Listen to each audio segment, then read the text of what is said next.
누가복음 11장 1절로 봉독하겠습니다. 예수께서 한 곳에서 기도하시고 마치심에 제자 중 하나가 여짜오되 주여 요한이 자기 제자들에게 기도를 가르친 것과 같이 우리에게도 가르쳐 주옵소서. 예수께서 이르시되 너희는 기도할 때 이렇게 하라.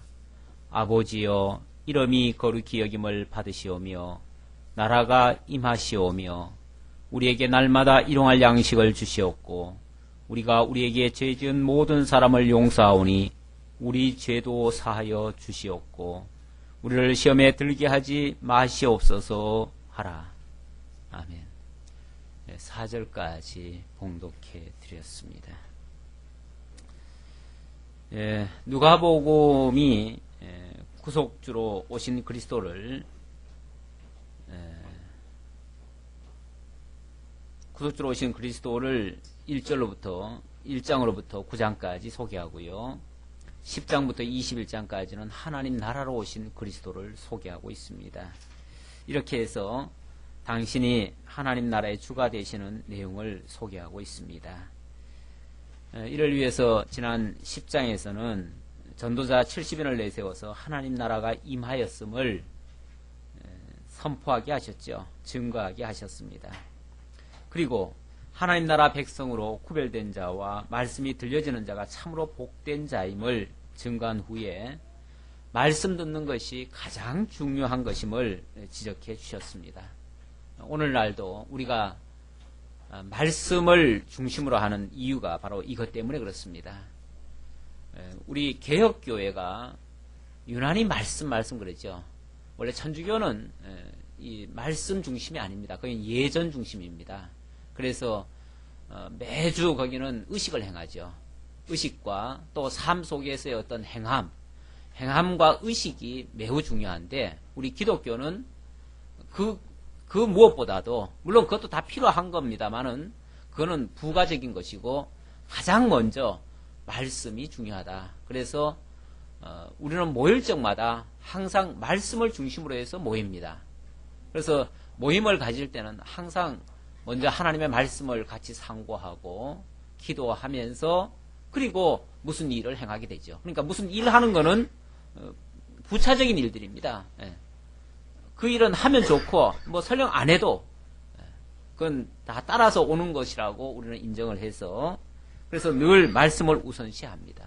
지난번 마리아와 마르다 사건을 통해서도 마리아는 말씀 듣는 데 주력을 했고 마르다는 음식을 봉사하는 데 주력을 했었죠. 그때에도 예수께서는 많은 것이 있지만은 중에 하나 말씀 듣는 것이 가장 중요한 일이다 라고 예수님이 말씀하신 적이 있습니다.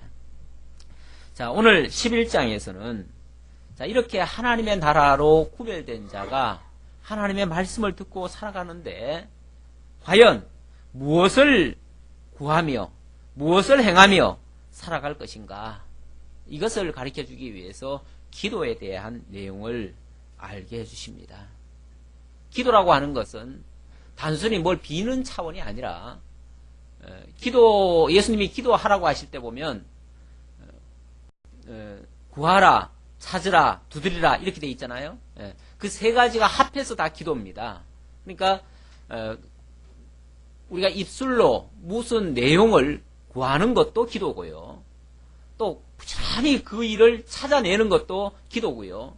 또 그것에 구체적으로 내가 참여해서 그 일을 행하는 것까지도 기도입니다. 모든 걸 다 합해서 기도죠. 그런 기도는 우리가 늘 있어야 되는 거죠. 하나님 나라의 기도. 세상에서도 많은 사람들이 기도를 하고 있습니다. 기도 안 하는 사람은 없습니다. 지금도 어제 끝났나요? 지금 아시안 게임이 벌어지고 있었는데 이 게임 할 적에 보면 모든 사람들이 손에 땀을 쥐고 경기를 보잖아요. 보는데 속으로 전부 다 무슨 마음으로 봅니까? 이겼으면 좋겠다. 다 이 일을 바라고 기도하고 전부 기도하는 마음으로 그거 바라보고 있습니다. 우리만 그런 것이 아니고요. 상대 국가도 그렇게 해요. 다 기도해요. 다 기도하는데 기도한 대로 안 되죠. 그렇죠? 우리가 기도한 대로 되는 것도 있지만 안 되는 것도 사실은 많습니다. 그러니까 그런 식으로 기도하면 무조건 이루어진다. 이렇게 단순 논리로 이걸 설명할 수 있는 게 아니에요. 기도가 무엇인지부터 제대로 이해를 해야 될 것 같은데, 오늘 마침 11장에서 하나님 나라의 기도에 대한 내용이 소개되고 있습니다. 하나님의 나라 백성이라면 무엇을, 어떻게, 왜 기도하고 살아야 되는가? 기도를 한다면 어떻게 기도할 것인가? 기도의 내용은 무엇을 구해야 될 것인가? 이런 것들이 매우 중요한 거죠. 어쩌면 이런 것들이 우리 신앙의 거의 근간이라고 할 수 있습니다. 거의 우리 신앙이라는 게 다른 게 아니고 그런 게 바로 신앙이에요. 우리 신앙생활 할 때 굉장히 복잡하게 생각하지만 늘 구하며 살아가는 거예요. 늘 구하며 살아가는 건데 뭘 구하며 살아갈 것인가? 모든 사람이 다 구하고 살지만 우리 기독교인이라면, 하나님의 백성이라면 하나님 백성답게 구하는 것이 필요하고, 그렇지 않으면은 이방인들이 구하는 기도와 다를 바 없을 수도 있어요. 얼마 전에도 수능이 있었지만은 수능할 때 되면은 꼭 학생들 학교 보내놓고 문 밖에서 부모들이 안절부절 못하잖아요. 그리고 그냥 자녀들이 무사히 시험 잘 치르고 나오기를 기도하는데, 거기 보면은 불교 신자도 기독교 신자도 천주교 신자도 똑같아요. 하나 다를 게 하나도 없어요. 내용은 우리 아들, 딸 수능 잘 보게 해달라는 거, 그거예요. 그거 가지고 모두가 똑같은 방식으로 기도를 하고 있어요. 그러면 기독교가 뭐가 달라요? 똑같은 내용 구하고 똑같은 방식으로 하는데, 그런 식의 기도라면은 예수님이 말씀하신 기도와는 좀 차원이 다른 거죠. 질적으로 좀 다른 거죠. 우리는 어떤 기도를 어떻게 해야 될 것인가? 모든 종교를 특징 짓는 의식 행위가 바로 어떤 부분 보면 바로 기도라고 할 수 있는데, 의식은 조금 달라요. 예를 들어서 어떤 사람이 가부좌를 딱 틀고 묵주를 뚝뚝 돌리면서 눈을 감고 이렇게 뭐라고 중얼중얼 거리면은 그 사람은 누구예요? 불교인 같아요. 그렇죠? 불교인 같고, 아니면 손으로 이렇게 하고 이렇게 하면은 천주교인 같고, 그 다음에 막 이렇게 눈 감고 이렇게 해가지고 막 무릎 꿇고 이렇게 하면, 저 사람은 기독교인인가 보다. 이렇게 이제 그런 어떤 의식 행위를 통해서 어느 종교인인가를 우리가 분간할 수 있는데, 그런데 내용이 똑같으면 어때요? 의식이 다르다 해도 결국은 똑같은 거 아니겠어요? 내용이 같으면은. 사실은 내용도 달라야 됩니다. 내용도 달라야 되는데 많은 사람들이 거기까지는 잘 몰라요. 그냥 기도하면 된다, 여기까지만 알지 뭘 어떻게 기도해야 되는지는 잘 모르고 하는 경우가 상당히 많습니다. 물론 예수님의 제자들도 몰랐던 것 같아요. 왜 기도를 몰랐겠어요? 기도야 누구든지 다 하니까 알지요. 아는데 무엇이 제대로 된 기도인지, 무엇이 하나님 나라의 백성으로서의 합당한 기도인지 그걸 잘 몰랐던 거죠. 지금 예수님께서 지금 하나님 나라에 대해서 10장부터 지금 계속 소개를 하고 있잖아요. 그러니까 하나님 나라의 백성은 이렇게 차별화되어 있고 특성이 다르고, 그러니까 기도도 당연히 다르다는 것을 지금 말씀하셨기 때문에 제자들이 혼란이 온 거예요. 혼란이 와가지고 그럼 도대체 하나님 나라 백성은 어떻게 기도해야 된단 말입니까? 이런 식으로 지금 질문하는 겁니다. 사실상 우리 말씀운동 산하의 교회들, 그러니까 우리가 이 성경대로 지금 살고자 하는 이 교회들이, 우리 노예 산하 전부 다 교회들이 에러가 하나 있어요. 에러가 뭐냐면 다들 보통 일반 교회에서 다들 신앙생활 다들 하시던 분들이거든요. 초신자들이 와서 그렇게 적응하기가 쉽지를 않아요. 왜 그러냐면 처음부터 성경대로 다 하게 하니까 재미가 없어가지고 조금 듣다가 그냥 다 떨어져 나가요. 그러니까 그래도 말씀을 좀 깨달으신 분들이 여기가 제대로 하는구나 라고 생각해가지고 그래도 정착들을 하셨어요. 근데 문제는 다들 저마다 나름대로 한 가닥씩 하던 기도를 여기 와가지고는 기도를 못 하시는 거예요. 이상하게. 그래서 기도 이렇게 시켜보면은 좀 스트레스를 받는 것 같아요. 그래서 수요일 날이나 이렇게 갑자기 기도를 시키면은 힘들어 하시는 것 같아요. 기도를 어떻게 해야 되는지 좀 잘 모르는 것 같아요. 하기야 지금 오늘 보니까 제자들도 그래요. 제자들도 예수님께서 너희들은 이런 별다른 사람들이다. 하나님께서 특별히 구별된 사람들이다. 이런 백성들이다. 라고 하니까 어떻게 기도해야 될지 그러면 예수님은 분명히 기도를 하시는데 우리는 어떻게 기도해야 된단 말입니까? 뭘 기도해야 된단 말입니까? 무엇을 먹을까, 무엇을 마실까, 무엇을 입을까, 이런 거는 기도하지 말라고 또 예수님 말씀하신 적도 있고. 그러니까 지금까지는 그런 기도만 해왔는데, 그런 기도 하지 말라니까, 할 만한 기도가 없어요. 뭘 기도하겠어요? 그래가지고, 제자들도 물었던 것 같아요. 예수님, 도대체 기도는 해야 되겠는데, 어떻게 기도하란 말입니까? 뭘 어떻게 기도할까요? 그랬더니 예수님께서 너희는 이렇게 기도하라 하시면서 기도의 모본을 보여주셨는데, 오늘 엄밀하게 말하면은 오늘 본문 내용은 뭐 어떻게 기도 자체 내용을 가르쳐 주려는 모양보다는 하나님 나라를 이루시는데 왜 기도가 필요하고 왜 필요한지 그런 것을 사실은 설명하는 내용 같아요. 그리고 이 기도의 그 내용들이 무엇을 가리켜야 되는지, 무엇을 지향해야 하는지 이것을 설명하는 내용 같아요. 물론 본문에는 아주 짧습니다. 뭐 길게도 얘기 안 하셨어요. 딱 서너 줄 말씀하셨는데 이 내용은 사실은 여기에 전문이 다 실려 있지는 않죠. 예수님이 원래 말씀하셨던 그 전문은 여기에 다 안 실려 있습니다. 다 안 실려 있고 전문은 마태복음에 기록이 돼 있어요. 그리고 그것을 여기서는 간추려서 간단하게 몇 마디로 설명을 했어요.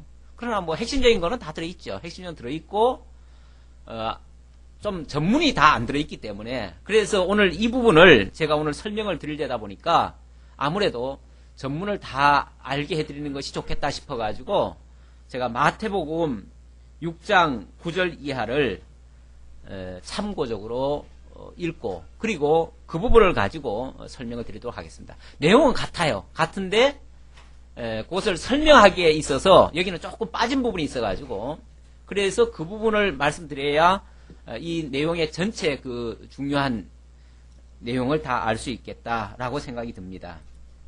그리고 제가 이 부분이 몇 절은 안 되지만은 이 부분을 살펴보니까 이 내용이 성경 전체를 아우르고 있어요.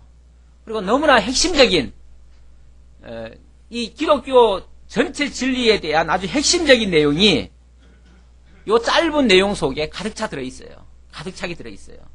그래서 역설적으로 말하면 이 부분만 제대로 우리가 이해를 해도 성경 전체가 무슨 내용인지 제대로 알 수 있을 것 같다라고 하는 그런 생각이 듭니다. 그래서 이 부분만은 여러분들이 꼭 기억을 해 두셨으면 좋겠다라는 생각에서 이거는 정말 보화 같은 진리다라고 생각하셔서 이걸 꼭 내가 간직해야 되겠다. 간직하기 위해서는 아무래도 제가 도표를 그려가지고 거기에 대입을 시켜가지고 설명을 드리면은 여러분들이 더 이해도 바르고 잊어먹지도 않을 것이고 그리고 성경 전체에 대한 윤곽도 이 주기도문만 하면은 소위 말해서 주기도문이죠. 우리는 그냥 주께서 가르쳐 주신 기도라고 얘기를 하는데 일반적으로는 주기도문이라고 그러죠. 주기도문이라고 하면은 꼭 저 이방 종교의 어떤 기도문 같아가지고 그래서 주기도문이라는 표현을 잘 안 쓰는데 주께서 가르쳐 주신 기도 그 핵심이 무엇을 가리키는 건지 그리고 그 내용만 알면 성경 전체에 대한 것도 알 수 있다고 하는 그런 의미에서 제가 도표를 한번 그려봤습니다. 여러분 주보 앞장을 한번 보세요. 앞장을 보시면 주께서 가르쳐주신 기도의 의미와 관계도라고 해놨는데 관계는 어디에 관계되는 말씀인가 그 말이죠. 이 내용이 요 한 절 한 절이 그냥 쭉 이어진 한 문장이 아니고 여러 내용을 이렇게 설명을 하고 있는 거예요. 그래가지고 성경 전체를 말하고 있는데요. 이 성경이라고 하는 것이 그렇죠. 성경이라고 하는 것이 전체가 누구의 말씀입니까? 하나님의 말씀이죠. 하나님 자기를 드러내기 위한, 자기를 계시해 주기 위한 계시의 말씀이에요. 성경 전체가. 그래서 제일 큰 울타리를 보시면은 제일 큰 울타리에 왼쪽에 보면 영원 자존 하나님이라고 제가 그렇게 그려놨죠? 써놨죠? 이 모든 이 우주 삼라만상이 모두가 다 하나님 안에 있는 것들입니다. 하나님 밖에 있는 것은 아무것도 없습니다. 모든 것은 하나님에 의해서 지어졌고 하나님으로 말미암아 존재하고 있습니다. 사실은 그렇기 때문에 하나님이 짓기 전까지는 아무것도 없었어요. 이 우주에 아무것도 없이 홀로 하나님은 홀로 계셨거든요. 그래서 영원 자존이란 말은 스스로 영원 전부터 홀로 계셨다. 그런 하나님이시다 그 말이에요. 그 하나님이 천상세계도 지으시고 지상세계도 지으셨습니다. 지금 우리가 살고 있는 이 세계는 저 은하수까지 다 포함해서 이 우주라고 그러죠. 이 우주는 전부 다 지상세계입니다. 이게 여기에 천상세계가 있는 게 아니에요. 가끔 뭐 천국이 어디 있을까 해가지고 저기 어디 뭐 별자리 넘어서 어디엔가 있지 않을까, 어디엔가 그래서 어떤 백성들이 거기 살고 있지 않을까. 그래서 이 우주 가운데 어느 곳에 산소가 있는 곳이 있지 않을까, 사람 살 수 있는 곳, 거기가 천국을 하나님이 건설하지 않았을까, 이렇게 생각하는 사람들이 있는데 그것까지도 다 포함해서 이거는 다 지상세계입니다. 지상세계고, 그리고 영원한 세계가 또 있어요. 그 영원한 세계가 바로 천상세계예요. 하나님은 맨 처음부터 천상세계와 지상세계를 다 지으시기로 당신이 계획을 하셨던 거예요. 그 계획하신 것을 실제로 이루셨는데, 그것이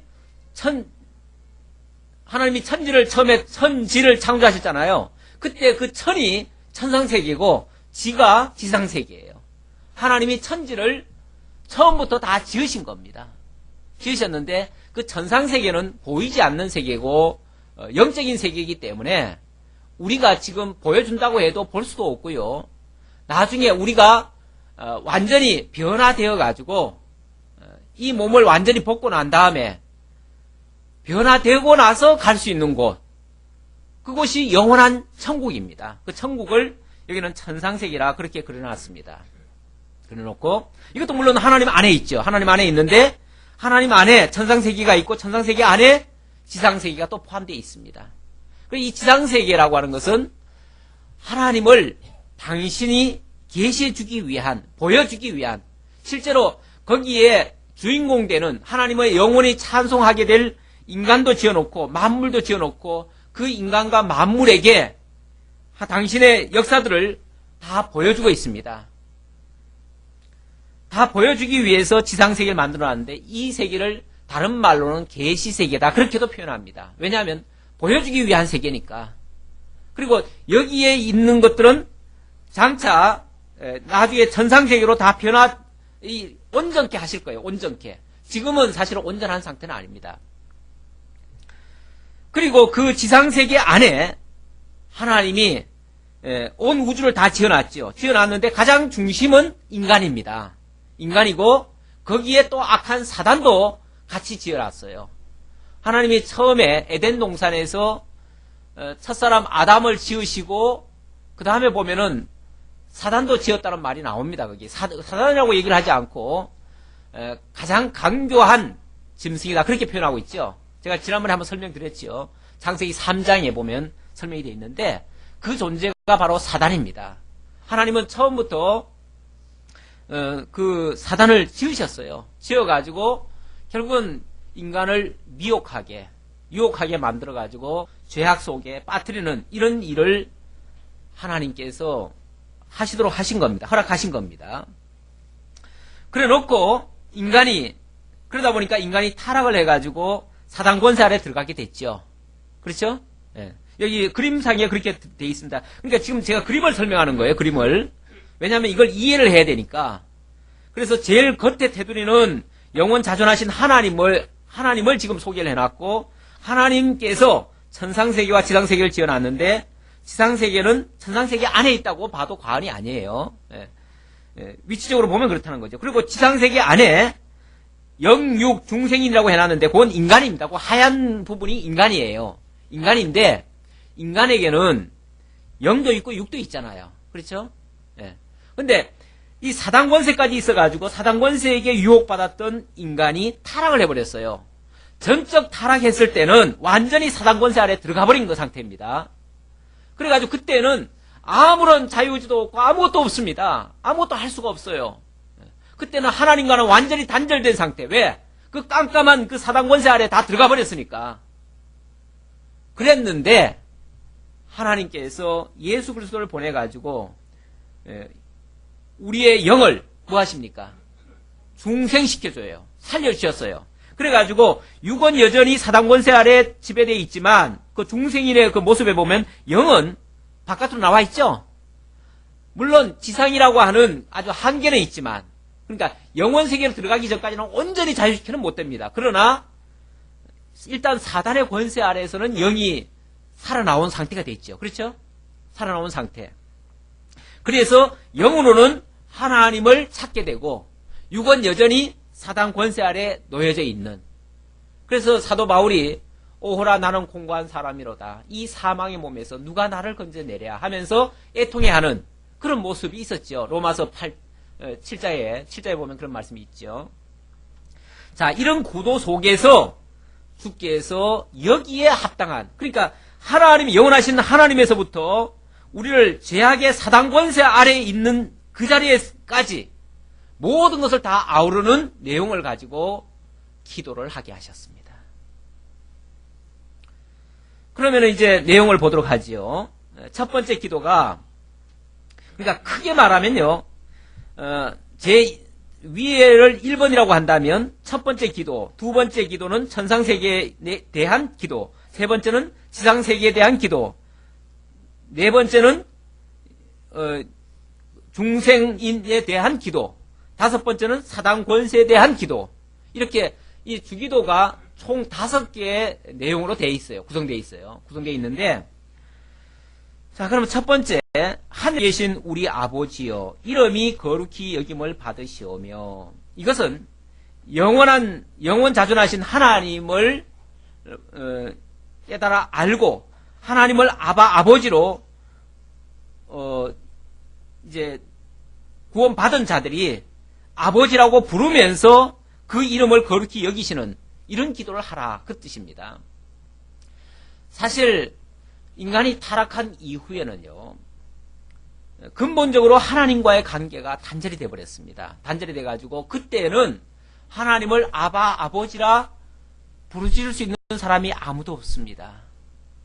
하나님을 찾을 수도 없었고 믿을 수도 없었고 하나님께 감히 기도라고 하는 것은 있을 수도 없었습니다. 그랬는데 예수께서 우리를 살려주셨어요. 죄 아래 그어져 있던, 사망 가운데 죽어있던 우리의 영을 살려주셨어요. 살려주니까 눈을 뜨고 하나님을 가리켜서 아버지라 부르짖을 수 있게 된 거예요. 마치 아기가 뱃속에 있을 때는 아무 소리도 못했지만 태어나서 아버지를 보면서 아빠 하고서 부르짖듯이 그렇게 된 거예요. 그래서 하나님을 찾게 된 겁니다. 하늘에 계신 그분이 바로 나의 아버지가 됐다는 사실을 비로소 인식을 하게 된 겁니다. 그걸 신의식이라고 그러는데 하나님에 대한 인식을 하게 된 거예요. 우리 영이 깨달은 거예요. 성령께서 우리의 영을 살려가지고 하나님에 대한 존재를 인식하게 만든 거예요. 인식하게 만들었는데 그냥 단순히 아버지다 이렇게만 알고 있게 한 것이 아니라 그 아버지가 어떤 분인가를 알게 됐다는 거죠. 그 아버지의 어떤 존재라든지 그 속성이라든지, 그러니까 하나님의 존재라고 하는 것은 하나님의 살아계심을 얘기하는 것이고 속성이라고 하는 것은 그 하나님이 갖고 계신 어떤 성품을 얘기하는 거죠. 그걸 깨닫게 된 거죠. 그걸 깨달아서 찬양하는 것, 인정하는 것이 뭐냐면 이름이 거룩히 여김을 받으시는 거예요. 하나님을 하나님으로 인정하는 거죠. 세상에 많은 사람들이 중생하지 못한 사람들이죠. 중생하지 못한 사람들이 그들도 신을 찾기는 찾습니다. 찾는데 그들은 참신을 찾지를 못해요. 우리와 같은 이런 전능자 하나님, 영원자존하신 하나님, 그런 하나님을 찾지를 못하니까 어떤 신을 찾냐면은 자기가 보는 어떤 신, 자기가 어떤 만질 수 있는 신, 아니면 자기가 손으로 만들어 놓은 신, 그걸 신이라고 여기면서 사실은 능력이 없지요. 힘도 없고 어쩌면 자기보다도 못한 존재예요. 왜? 자기가 만들었으니까 자기만도 못하지요. 그런데 자기보다 못한 존재라도 믿는 것이 조금 위안이 되니까 그냥 위안 삼으려고 그렇게 신을 찾고 있어요. 그런 신은 신이라 할 것도 없어요. 신의 가치가 없어요. 이름이 거룩히 여김 받는 게 아니에요. 그거는 신이라 하면은 대단히 위대한 능력이 있어야 되는데 신이라고 말은 신이라고 하면서도 실제로는 아무런 능력도 발휘를 못해요. 그러니까 그거는 이름이 거룩히 여김을 받는 것이 아니라 이름이 완전히 우스꽝스럽게 되는 거죠. 신이라 일컫는 존재가 뭐 영화 제목이 그런 게 떠오르네요. 신이라 불리는 사나이. 예. 신이라 불리우는 사나이라면 뭐 해야 돼요? 전능해야지요. 모든 걸 다 해야 되지요. 그런데 그렇게 나는 그 내용은 모르니까 그 내용은 얘기할 것도 없고 신이라 불리는 자가 능력이 없어요. 맨날 실망만 끼쳐요. 아무것도 할 수 없어요. 그러면은 거룩히 여김을 받는 것이 아니죠. 그런데 우리 하나님은 거룩히 그 이름이 불리어지도록 여김 받으시도록 해 주시옵소서. 그러니까 그분에 대한 그 존재와 속성을 밝히 깨달아 알 수 있도록 해달라고 하는 그런 기도입니다. 이게 꼭 필요하죠. 이게 없이는 진짜 근본 신앙이 이루어지지 않죠. 하나님과의 근본적인 관계가 이루어질 수가 없죠. 이게 어떻게 보면은 가장 중요한 그런 기도의 첫 번째 내용이 되겠습니다. 그 다음에 기도는 어디에 관계되는 기도냐면 천상세계에 대한 기도입니다. 하나님의 영원한 계획이 있습니다.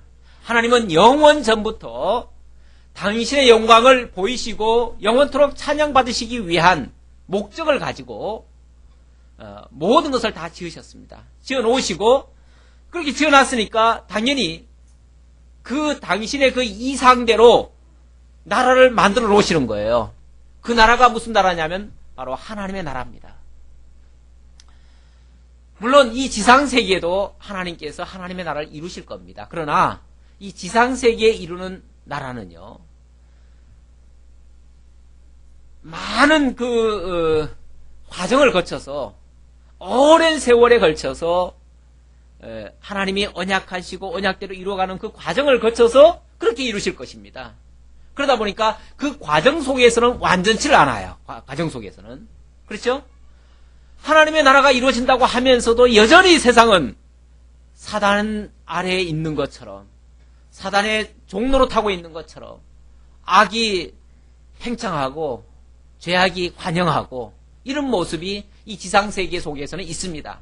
그래서 하나님의 나라를 이상으로 꿈을 꾸고 있고 그쪽을 향해서 달려가고 있는데 여전히 세상의 모습은 하나님의 나라보다는 오히려 죄악 세상의 모습이 더 강합니다. 그런데 그것은 이루어가는 과정이니까 그렇고요. 하나님께서는 원형적인 온전한 하나님을 이미 이루셨습니다. 어디에다 이루셨냐면 천상세계에다 이루셨어요. 그래서 하나님의 그 계획대로 나라가 임하시오며 그 나라는 바로 하나님의 나라고 그 하나님의 나라가 온전히 이루어지기를 구하는 건데 그 나라가 사실은 이미 이루어졌죠. 이루어졌어요. 천상세계의 하나님의 나라, 그걸 다른 말로는 천국이라고 그러죠. 천국은 이미 있지요. 이루어졌지요. 이루어졌는데 그 다음 단계가 무슨 기도냐면 뜻이 하늘에서 이룬 것 같이 땅에서도 이루어지이다 그랬습니다. 뜻은 하나님의 계획이고요. 하나님의 계획은 하나님의 나라 이루시는 거고 하나님이 의롭게 하시는 일인데 그 뜻이 이미 하늘에서 이루었다고 그래요. 여기 하늘에서 이루었다는 말은 천상세계에서 이루어졌다 그 말이에요. 천상세계에서 이미 하나님의 나라가 이루어졌다 그 말이에요.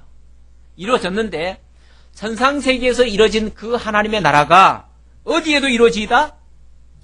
이 땅, 이 지상세계에도 이루어지이다 라고 기도하는 내용이에요. 이게 어떻게 보면은 더 우리들에게 현실적으로 다가오는 내용이죠. 지금 이 땅에도 하나님의 나라가 이루어지게 하옵소서. 하나님께서는 이미 영원전에 계획하신 대로 하나님의 나라를 이루셨습니다. 그건 이제 신앙 고백이에요. 그렇게 믿고 지금 구하는 겁니다. 그렇게 구했습니다. 구한 것처럼 이 땅에서도 하나님의 나라가 이루어지게 하옵소서. 이 땅에 하나님의 나라가 어떻게 이루어집니까? 이 세상 나라를 우리가 개혁운동을 해가지고 바꿉니까? 우리가 사회 참여해가지고 세상을 어떻게 뒤집어 놓습니까? 그래가지고 바뀌어지는 게 아니죠. 혈과 육으로 싸워가지고 세상 나라를 하나님 나라 만드는 게 아니에요. 간혹 이걸 이제 오해하는 경우도 있죠. 예수님이 하늘에서 이룬 것처럼 땅에서도 하나님의 나라가 이루어지게 해달라고 기도하라고 했으니까 우리가 이 땅을 하나님 나라 만들어야 된다. 그래가지고 이 땅에 유토피아를 건설해 보려고 그렇게 애를 쓰시는 분들이 많습니다. 많은데 이 땅 자체를 완전히 하나님의 나라로 바꾸는 것은 사실상 인간의 힘으로는 불가능입니다. 불가능인데 장차 예수 그리스도께서 그렇게 이루시기는 이루실 것입니다. 온전히 이루실 거예요. 지금은 그렇게 이루시기 위해서 영적인 하나님의 나라인 바로 교회를 이 지상에 세우셨습니다. 이 교회를 통해서 그 하나님의 나라가 확장되어져 가게 하고 그것이 온 세계까지 다 충만하게 복음이 전파되고 난 다음에는 예수님께서 재림하실 것입니다. 재림하시면은 사단의 권세를 잡아 가둡니다. 이 세상을 미혹했던 지금은 그러니까 사단의 권세가 지금은 활개치고 있어요. 지금 이 지상세계는요 사단의 권세가 아주 활개를 치고 있어요. 그래가지고 계속해서 악한 일들이 일어나고 있는 겁니다. 지난 주간에도 북한에서 우리나라 연평도에다가 포를 쏴가지고 4명이 죽고 한 20여 명이 다치는 이런 사건이 발생했습니다. 끊임없이 이 세상은요 갈등과 그런 어떤 피비린내 나는 그 전투가 벌어지고 있습니다. 아시안 게임은 굉장히 평화적이죠. 그거는 참 세계 민족이 평화를 이루기 위한 그런 게임으로 했죠. 사실 내막적으로 보면 그렇지도 않습니다. 제가 어제 회식하는 거 조금 봤는데 전부 다 어쩌면 그렇게 평화롭게 온 세계를 정말 참 평화롭게 그렇게 하는 것처럼 그렇게 꾸몄더라고요. 꾸몄는데 그럴 것 같으면 게임에서부터 좀 평화롭게 해야지요. 게임에서는 어떻게 했습니까? 치열하게 너 안 죽으면 내가 죽는다. 이런 심정 가지고 정말 죽기 살기로 싸운 거 아닙니까? 평화적으로 좀 양보하고 좀 이 큰 나라가 작은 나라한테 좀 양보하고 그러면 얼마나 좋겠어요. 그렇죠? 근데 큰 나라가 뭐 합니까? 모조리 다 독점하잖아요. 한 400개 중에서 한 200개를 자기네 나라가 다 가져가 버리잖아요. 그 다음에 거기에 한 절반 정도는 또 우리가 가지고 오고 우리의 절반 정도는 일본이 가져가고 일본의 절반 정도는 또 뭐 이란인가 어딘가 가져가고 자꾸 큰 나라수록이요. 이게 차이가 몇 개 정도 차이가 아니고 사실은 좀 골고루 가져갔으면 좋겠는데 그게 아니고요. 뭐 너무나 기하급수적으로 차이가 나는 거죠. 그야말로 힘 있는 자가 강자가 세상은 양보 없습니다. 강자가 다 독식하는 세계가 이 세상이에요. 힘 있는 자가 다 가로채는 곳입니다. 힘 없으면 출세하려잖아요. 도와주는 게 아니라 너도 출세해 그러잖아요. 너도 힘 길러 그러면 되지 왜 달라고 하느냐 이러잖아요. 이런 세상입니다. 그러니 힘없는 사람은 정말 고통 속에 살 수밖에 없는 것이 세상이고 평화라고 하는 것은 세상에서는 사실 기대할 수가 없습니다. 이게 어떻게 보면은 다 사단 권세 아래에 있는 자들의 사단에게 사실은 다 쏘곤 자들이 그게 마치 정의인 것처럼 그게 옳은 것처럼 힘 있는 자가 다 독식하는 것이 정의인 줄 착각하고 그렇게 하는 겁니다. 그게 무슨 폐허 정신인 줄 알고 그 폐허 정신 아니에요. 그냥 강자 독식 정신이죠. 힘 있는 자가 다 가로채는 정신이죠. 경제도 그렇고 모든 게 다 그렇지 않잖아요. 힘 있는 자는 밟고 누르고 올라가고 힘 없는 자는 그냥 죽어 지내야 되고 그게 세상의 모습이에요.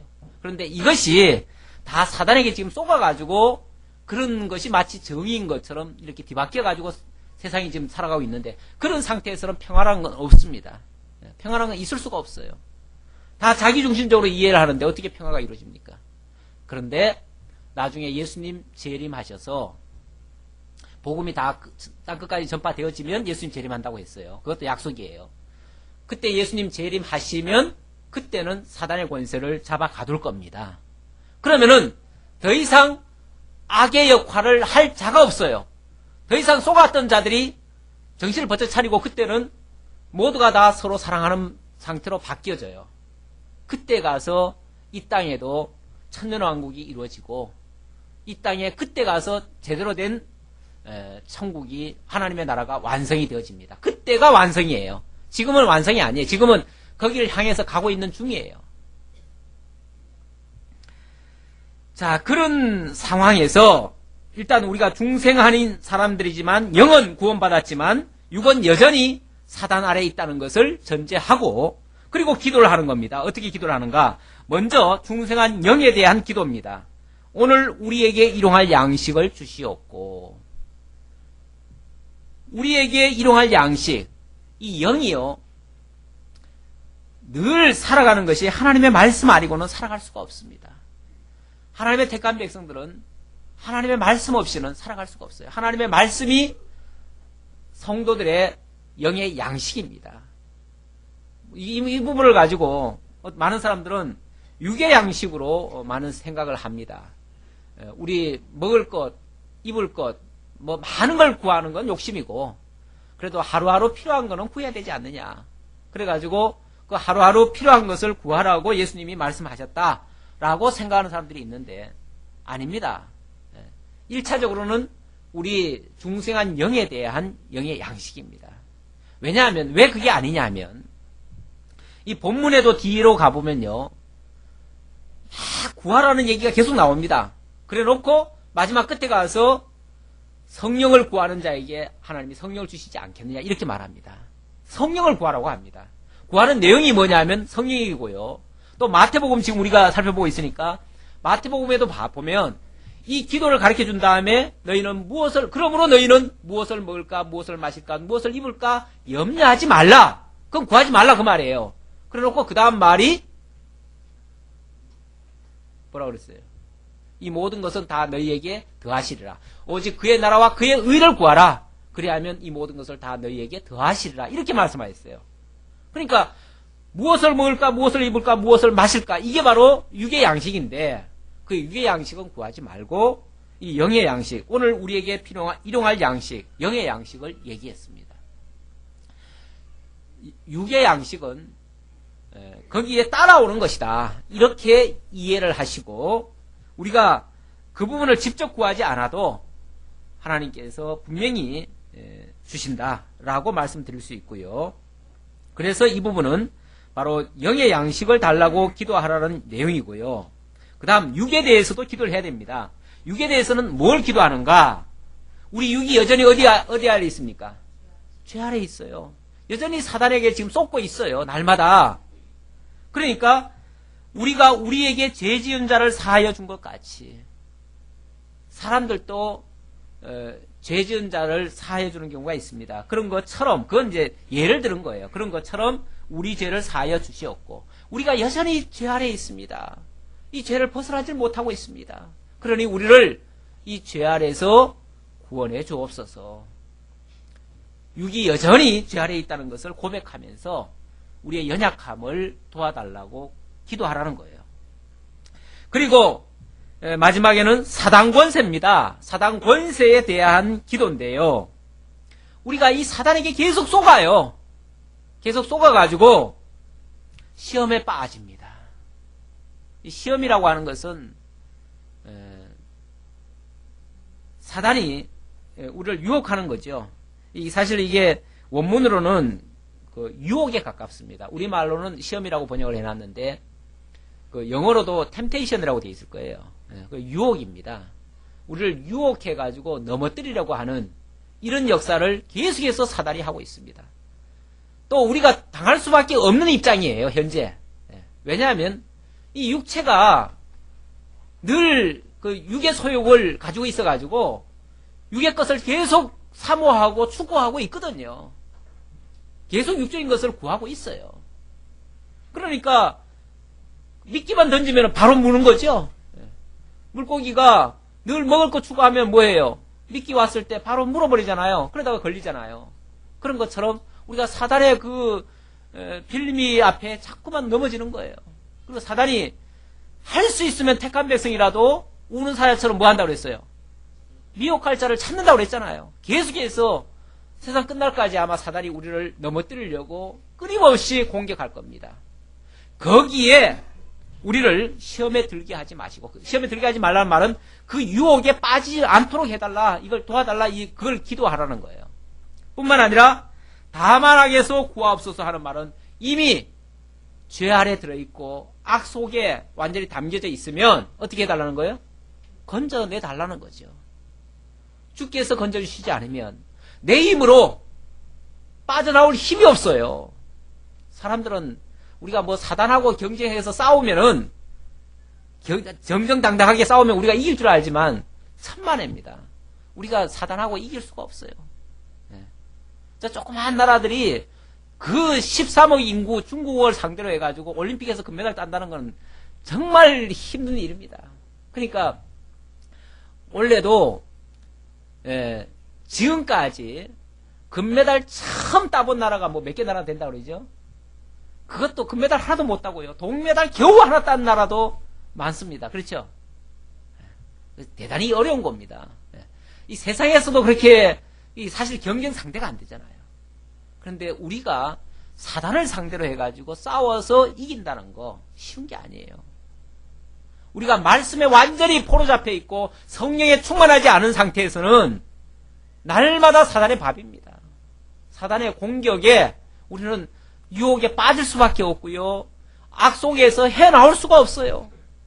그래서 말씀으로 늘 영의 양식을 삼고 말씀으로 자신을 돌아보면서 정말 성령의 도우심을 구해야 되는 거예요. 그걸 기도하라는 거예요. 그렇게 되어졌을 때 성령께서 우리를 건져주십니다. 그리고 이겨내게 하십니다. 내 힘으로는 불가능했지만 그것을 이겨내게 하시고 죄 아래 빠지지 않게 하시고 그리고 우리의 영이 그런 가운데서도 영이 자라갈 수 있도록 영의 양식을 먹고 말씀으로 점점 자라갈 수 있도록 이렇게 하십니다. 이러는 과정 속에서 무엇이 드러나는가 하면 하나님의 놀라운 능력들이 나타납니다. 하나님이 자기 백성을 향하신 하나님의 자비하심이 드러납니다. 우리가 때로는 죄악 속에 빠지지만은 우리를 아주 망하게 하지 아니하시고 건져주시고 보호하시고 지켜주시는 하나님의 자비하심, 사랑, 하나님의 은혜, 그리고 하나님의 신실하심, 언약자손 절대 버리지 않는다고 하는 하나님의 신실하심, 하나님의 전능하심, 하나님의 주권, 하나님의 영원하심, 이런 것들이 나타나게 되어집니다. 그런 과정에서 그러니까 어떤 사람은 그렇게 생각하죠. 왜 하나님이 그냥 천국 만들어가지고 당신 택한 백성들 거기다가 그냥 살게 하면 되지. 뭐하러 이렇게 지상세계까지 만들어가지고 복잡하게 거기다 사단까지 놔둬가지고 미혹받게 만들고 타락하게 만들고 거기서 다시 또 끄집어내가지고 이렇게 보호하고 뭐 지켜주고 싸우게 하고 이렇게 복잡한 과정을 거치게 하는가? 일 중심이면은 뭐 하면 돼요? 그런 거 다 생략해버리고 복잡한 과정 다 생략해버리고 그냥 바로 천국에다가 택감에서 다 집어넣어버리면 그만이죠. 그런데 그래가지고는 하나님의 능력을 맛볼 수 있을까요? 하나님의 은혜를 맛볼 수 있을까요? 하나님의 사랑을 깨달을 수 있을까요? 하나님의 존재를 확인할 수 있을까요? 그거 다 우리에게 깨닫게 하고 배우게 하고 알게 하려고 그렇게 하시는 거예요. 그래서 우리를 이 땅의 계시 세계에다가 보내주신 거예요. 왜 그 예수님 비유 속에도 그런 거 있잖아요. 맏아들하고 둘째 아들 이야기 하시면서 한 아들은 늘 아버지 곁에 있으니까 아버지의 사랑을 잘 모르잖아요. 아버지의 은혜도 몰라요. 왜? 늘 그냥 같이 사니까 몰라요. 모르는데 탕자 하나는 지 마음대로 하다가 뭐 했어요? 먼 나라 쫓겨갔잖아요. 그리고 그 돼지우리 가가지고 형편없이 살다가 아주 고통 다 당하고 폭삭 망했다가 그리고 다시 돌아오니까 나중에 뭐라 그럽니까? 아버지에게 고백하기를 자기의 그 자기의 비참한 것과 또 아버지의 그 집의 그 위대함과 이런 것들을 비교해 가면서 나는 아버지 집에 종으로라도 좋습니다. 너무 뭐 자관 받아주는 것만 해도 너무 감격하고요. 감사하고 기뻐하고 즐거워하고 작은 것 하나 해주는데도 옷 한 벌 줘도 얼마나 기쁜지 몰라요. 얼마나 감사한지 몰라요. 그런데 큰아들은요. 불평하잖아요. 예, 불평, 불만 가득 차 있습니다. 그러니까 늘 아버지 곁에 있던 자들은 깨닫지를 못하니까 불평이 나오는 거고요.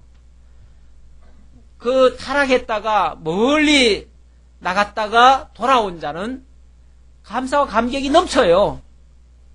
어쩌면 하나님께서 이게 이제 거기에 대한 비유예요. 예수님이 그걸 가르쳐주기 위한 비유예요. 우리를 왜 이 땅에 이 복잡한 세상에 나게 하셔가지고 사단의 그 미혹을 받게 하고 타락하게 했다가 중생시켜가지고 다시 성화 성장시켜가지고 하나님의 나라에 들이시는가. 하나님의 은혜의 영광, 능력의 영광, 하나님의 그 권세, 주권 이런 것 깨닫고 영원토록 뭐하게 하려고? 찬양케 하려고. 찬양케 하려고 그렇게 한 것이다. 그래서 그 주기도 마지막 끝에 결론이 어떻게 나옵니까? 나라와 권세와 영광이 아버지께 영원히 있사옵나이다. 아멘. 이건 찬양입니다. 마지막 찬양이에요.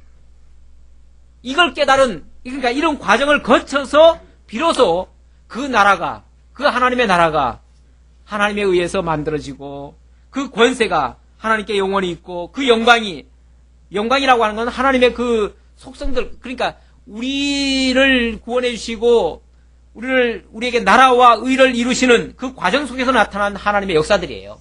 그런 것들이 다 영광으로 깨달아져 가지고 그 영광이 하나님께 영원히 있음을. 그러니까 우리 공로가 아니에요. 우리가 이 땅에 온 것도 우리 공로가 아니고요. 살아가는 것도 우리 공로가 아니고요. 우리가 의롭게 된 것도 우리 공로가 아니고요. 우리가 이 다음에 천국 가는 것도 우리 공로가 아니에요. 모든 것이 아버지께 있음을 고백하고 그분께만 찬양을 드리게 되는 거죠. 결국 이 기도의 내용들이 하나하나가 하나님의 전 역사를 지금 소개하는 거예요.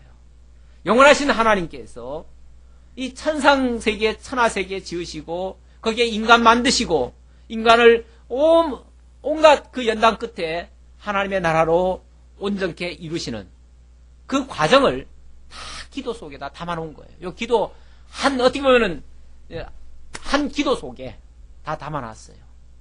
담아놓고 그것을 우리가 늘 기억하고 잊지 말고 그것을 구하며 살아가라는 거예요. 그걸 알 때, 그걸 아는 사람이 진짜 신앙인입니다. 그걸 아는 사람이 그 나라를 추구하면서 이 땅에서도 그 하나님의 나라가 이루어지기를 구하면서 그 나라 속에서 비록 우리가 육체는 여전히 세상에 발을 담그고 있어가지고 그래서 세상의 그 미혹을 여전히 받고 있지만 늘 하나님의 도우심을 구하면서 영적으로는 이겨내고 성령의 힘으로 이겨내고 결국 우리가 성장되어 갈 수 있도록 이렇게 되기를 날마다 구하며 살아가라는 거예요. 우리 기도 못한다 하지 말고요. 기도 못할 때는 주기도문 하셔요, 그냥. 주기도문 하셔도 돼요. 그렇죠? 이보다 더 이상 어떻게 무슨 기도를 더 하겠어요? 우리가 이제 일반적으로 기도할 때는 이런 걸 기초로 해서 이런 지식 기반 위에 우리에게 현실적으로 우리가 많은 지금 어떻게 보면 우리에게 가장 지금 다급한 문제는 우리가 지금 사단에게 지금 쏟고 있고 지금 죄 아래 지금 빠져 있고 늘 지금 우리를 지금 중생시켜가지고 성화성변시켜 가는데 거기에 걸림돌들이 너무나 많습니다. 그런 것들에 대해서 우리가 늘 하나님 앞에 구하며 살아가는 것은 필요한 거죠. 우리가 무엇을 먹을까, 무엇을 입을까, 무엇을 마실까 구하지 말라 한다고 해가지고 그런 건 일체 구할 필요 없다. 또 그래가지고 그러고 나니까 구할 게 없잖아요. 그래가지고 기도조차도 못한다면 그것도 문제죠, 사실은. 그것도 문제니까 그렇게까지는 오해하지 마시고 구할 거는 구합니다. 구하는데 우리가 이런 기초 위에서 구한다는 것을 기억하시고 구해야 된다는 거죠. 그리고 마침내는 하나님께서 만유통일이라고 하는 것을 이루실 것입니다. 만유통일이라고 하는 것은 이건 이제 이 다음에 천상세계, 지상세계 이것이 다 통일이 되어져요. 나중에는 이 모든 악의 사악한 이 사단 권세는 완전히 진멸해버리고 완전히 제거할 거기 때문에 그래서 그렇게 되어지면 이 지상세계도 결국은 영원한 천상세계와 같아져요. 그때가 만유통일이라고 말씀드릴 수가 있어요. 그것이 이제 온전한 하나님의 나라고 모든 것은 사실은 다 하나님 안에 있는 겁니다. 이게 지금 세계가 지금 달리 한 세계는 이쪽에 있고 한 세계는 저쪽에 있고 하나님은 중간에 있고 그래가지고 하나님이 여기도 가냐하고 저기도 가냐하고 이게 아니고요. 모두 하나님 안에 천상세계도 있고 지상세계도 있고 그 안에 사단도 있고 인간도 있고 다 있는 거예요. 그러니까 하나님 밖에 벗어나서 어떤 세계가 또 존재하는 건 없습니다.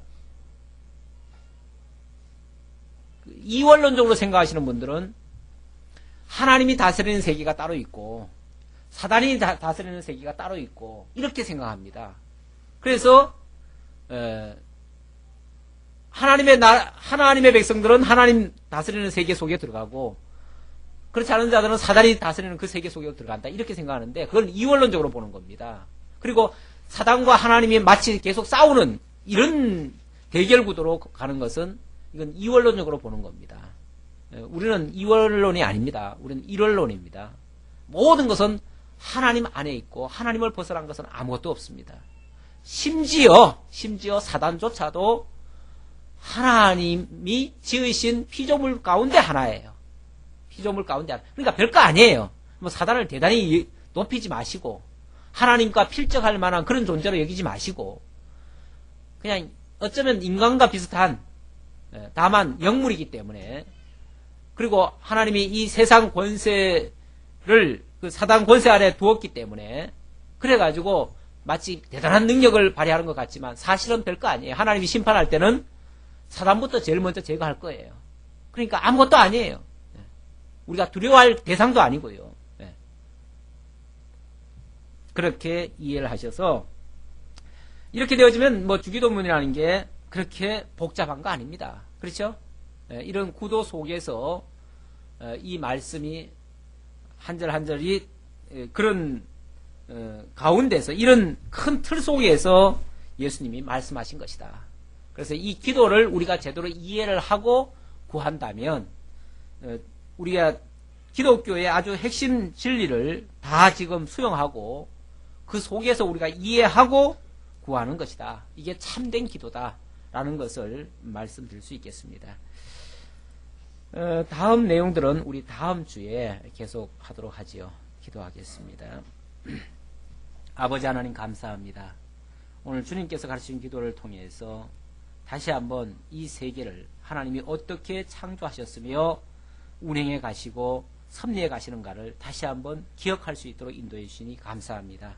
또한 그 가운데 우리를 지으시고 우리에게 이 혼란하고 복잡한 과정을 거쳐서 하나님의 나라에 들이시고 우리를 의롭게 하신다는 이 약속의 말씀을 붙들고 우리가 힘차게 살아갈 수 있도록 인도하시오니 감사합니다.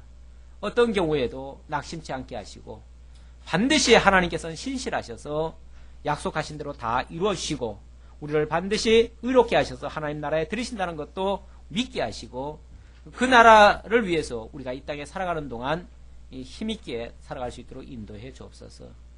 오늘도 감사하는 마음에서 연보에 동참한 성도들이 있습니다. 하나님 나라 세워가는 이 소중하고 아름다운 일에 우리들의 작은 정성들이 귀히 쓰임받고 이로써 하나님의 나라가 널리 확장되어 갈 수 있도록 역사해 주옵소서.